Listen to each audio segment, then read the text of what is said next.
Hello everybody. You might not know who I am. I'm Ray. I'm actually Alan's dad. You often see him on these videos. Today we're going to talk about tomatoes. Most tomatoes that you see growing around the garden are of two types. You either get the bush tomato, which will just be left and grow in the pot or in the ground and just bush out, or there's what they call intermediate or cordon tomatoes.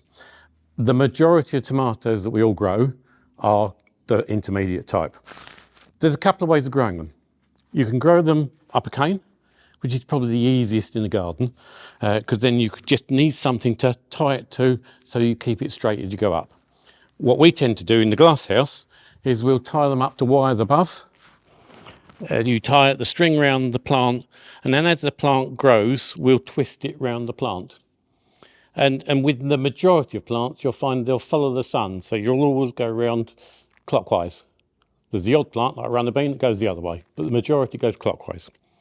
But the other thing about the intermediate and the cordon tomato is you can grow it, just leave it alone, and you end up with a bit of a tangled mess of plants, stems everywhere, and the fruit is difficult to pick because you can't find it.